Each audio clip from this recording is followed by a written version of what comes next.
Hi, I'm Coach Corey Wayne, and this is my video coaching newsletter. And the topic of today's newsletter is going to be, if you're confused about her interest, she's probably not interested. Well, this particular email is from a guy, he lives in Dubai, and he's 31. This particular girl is 24. He says he's been on multiple dates with her, but she doesn't like public displays of affection, and he says it's kind of forbidden to be doing that publicly. I guess the morality police frown upon that. But even when they're alone, she's often given him the cheek, and when she does kiss him back, there's like no passion in it. But he keeps going out with her. She seems to be excited to go hang out and stuff. And then she said other things like, "Oh, you're not my type."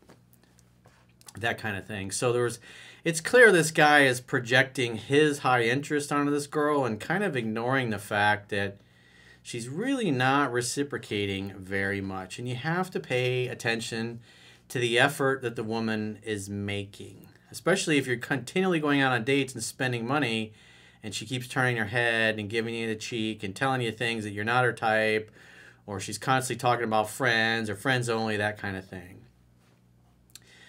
So let's go through his email. He says, "Hey, Coach, I've been following your work for a couple of years now, and I've listened to your audiobook twice and plan to keep listening until I've heard it at least 10 to 15 times.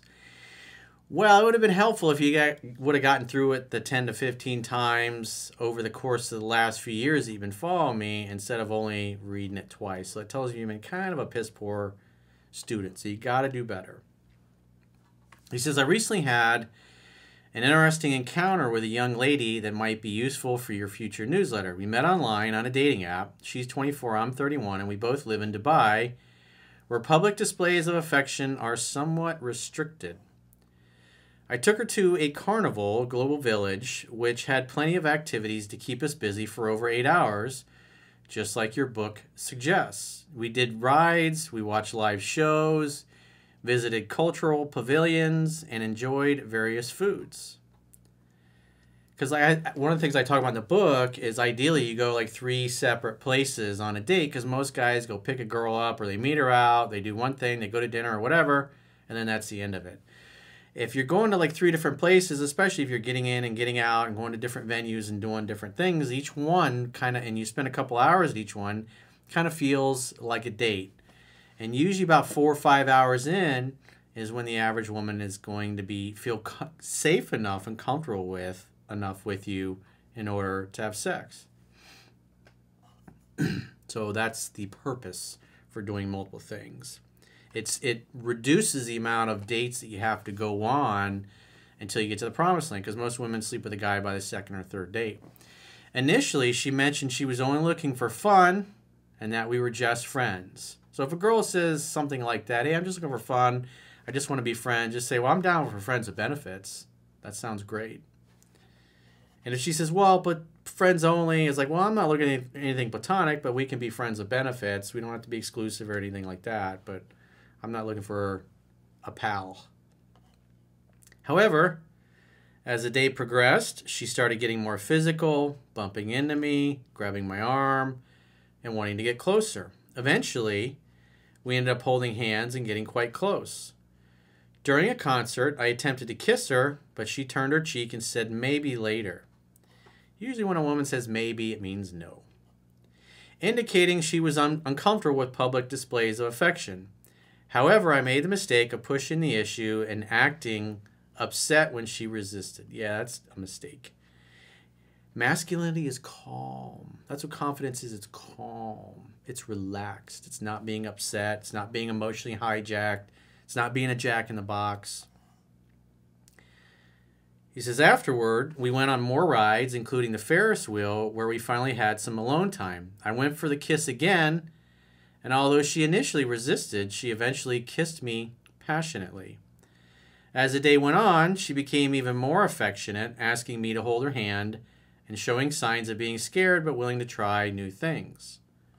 On the way home, she fell asleep on my shoulder, and she later sent a text thanking me for the fun day. However, her communication suddenly dropped off, and she stopped replying to my messages. So dating is like tennis.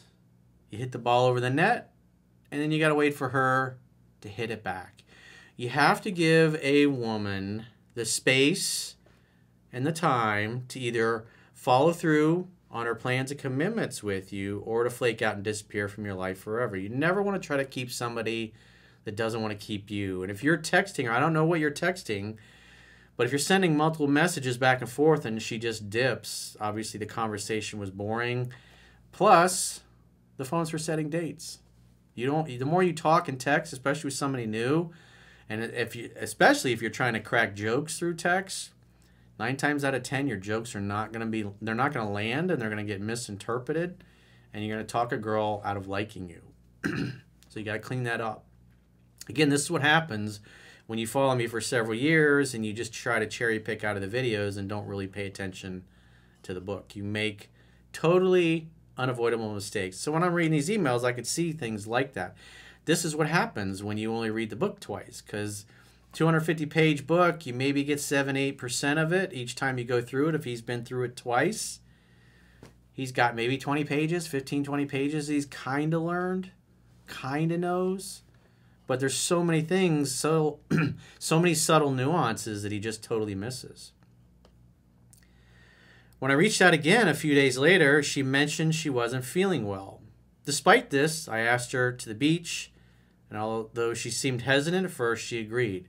It just sounds like he's on the phone trying to convince her and talk her into going out with him. And so the vibe he's giving off is like basically begging her to pay attention to him. And so this is what happens. It's you're barraging her with text because you're coming off as a little needy, a little desperate, instead of just taking things as they are. And especially when you send a woman multiple texts and she doesn't reply to any of them, and then you wait a few more days and she still hasn't replied, and then you send her another message. Men who love and value and respect themselves are not going to send a dozen messages. They'll send one and they'll wait to hear from her. And if she doesn't text back, well, she wasn't that into it. Never try to keep somebody that doesn't want to keep you. During our beach outing, she remained somewhat distant, but things improved as we joked and teased each other. However, when I tried to kiss her again, she resisted once more, stating she wanted to enjoy a date without feeling pressured to kiss. You should be doing the kiss test from the book. So this tells me that you're trying to escalate things physically, and you're not paying attention to the fact that she's not in the same place. Because if you know the book backwards and forwards, this should not be happening. You should not be trying to kiss a girl and she feels pressured to kiss. That tells me you're more focused on your interest and you're completely ignoring her lack of interest and effort. Despite my persistence, she only gave me a brief, dispassionate kiss, and we were even caught by security for breaking rules about public affection. Naughty. Naughty, naughty. On the way home, she expressed disappointment that we didn't get dinner, and I made another mistake by trying to show affection when dropping her off. Although she thanked me for the day, she seemed sad and frustrated. One important detail is that we often tease each other during conversations. Again, the phone is for setting dates, not getting to know somebody. And so you think you're teasing her and you're flirting with her and you're being playful, but what's probably happening is a lot of your humor and banter is not coming across properly and it's getting misinterpreted. So knock that shit off. Stop trying to be a comedian through text. Just arrange the date and then get off the phone. Arrange the next get together and get off the phone. It's totally unnecessary. And she once mentioned that I'm not her type and that she prefers white guys. In response, I jokingly suggested that she find a white boy and I will find another girl to go with. I feel her attraction towards me has decreased since our first date despite her initial excitement. So what that tells me, because she was physical, she was touching him, but as they spent more time together, he's doing and he's saying things. You can tell he's coming off as a little needy. He's trying to force things. He's double and triple texting. And he's doing things that communicate he's a typical guy that doesn't have much experience with women and he's not very good with women. Men that have abundance are not going to behave this way. Men that have abundance are of the mindset of, do I like this girl? Is she good for me? Do I enjoy spending time with her? Will my family like her? Will my friends like her? Does she fit in well and mesh with my life? Does she have similar goals, similar values? But instead, he's already convinced that she's the perfect girl for him, the way he behaves. And the bottom line is women like you more if they think that they're more into you than you are into them. And when you communicate the opposite, that's when you typically get this lukewarm behavior. Especially if you're trying to crack jokes through text and you're having unnecessary conversations all the time. She's mentioned wanting to get married in a message she later deleted, and now it seems she just wants to hang out and have fun without hooking up. Again, you shouldn't be talking about marriage through text. This is why I say you got to read the book 10 to 15 times, because there's so many little things that you're doing. I pointed out several as I've gone through your email that you're communicating behavior that makes you look unattractive to her. And hence you get the dispassionate kiss, because you're trying to kiss her and escalate things, because again, you're only focused on how much you like her and you're ignoring the fact that her interest is going down. So whatever you're saying in text, you're talking and texting her out of liking you. And it sounds like you're also doing that when you're actually on the date. Whenever I make a move, she turns me down, making me feel rejected. Well, you should be paying attention to those things.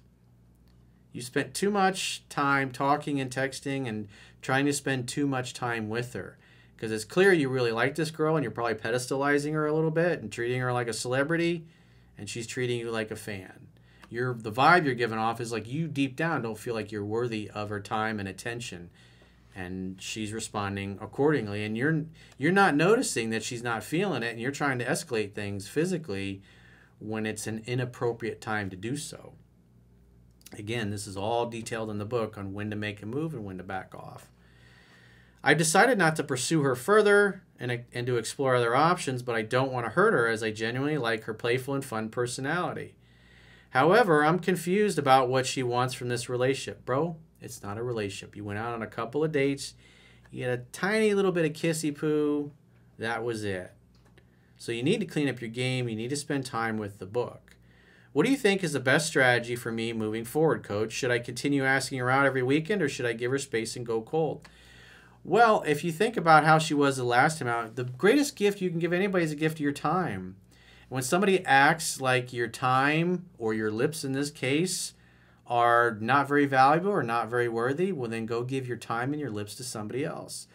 So I wouldn't do anything. I wouldn't call her, text her, and I would wait 2 full weeks and then call her to ask her out and see if she's any different on a future date. Because if you normally are talking and texting several times a week, and then all of a sudden you just disappear and you don't even message her anymore, she might reach out to you. A week might go by, maybe a week and a half, and she reaches out. That's why you should wait a full 2 weeks, a full 14 days to see if she reaches out. If she doesn't, well, obviously she ain't missing you very much. But I would give it one more shot. I would call, text, and ask her out for another date and see if she willingly and enthusiastically makes it, and most importantly, see how she is in the date. If you go on the date and she gives you the cheek, or she brings up being friends again, you're going to say, I'm down with friends with benefits. But if she says, no, I want to be platonic friends, just say, I'm not into that. But you can call me if you change your mind. And then if you get the cheek again when you go out with her, after 2 weeks of not hearing from her, and she's still cold and distant, then never ever call her again for any reason. And if maybe a month goes by or 2 months goes by and she reaches out, then invite her over to make dinner at your place. I would follow the scripted and 7 principles to get an ex back at that point if I were you. If you haven't already, I highly suggest you subscribe to our members-only content, where you get 6 additional video coaching newsletters per week, in addition to the 5 free ones. Plus, you get the study group videos, the 3% Man study group with me and the girls, and the Mastering Yourself study group, where we literally go page by page in both of those books and discuss things from a woman's perspective, how they perceive things. And obviously it's meant to be a really good teaching tool. Plus, the days that we do the viewers questions podcast, the whole day of filming, we include those instead of cutting them up into the individual segments, because you guys have been asking for that. So if you're watching this on YouTube, underneath in the video description is the link to click to subscribe on YouTube. You can also subscribe on Spotify if you prefer to subscribe there. And if you go to my website and subscribe on the website, we offer a nice big fat discount. If you pay an annual plan, you can pay per month or you can pay annually and get either 20 or 25% discount on that. And obviously if you subscribe on the website, you get the benefit of all the email analysis that I do in the normal video newsletters. So again, that's in the description underneath this video, depending on the platform that you're watching or listening to this on. And if you got a question or challenge and you'd like to get my help, go to understandingrelationships.com, click the products tab at the top of your screen on any page of my website, and book a coaching session with yours truly. Until next time, I will talk to you soon.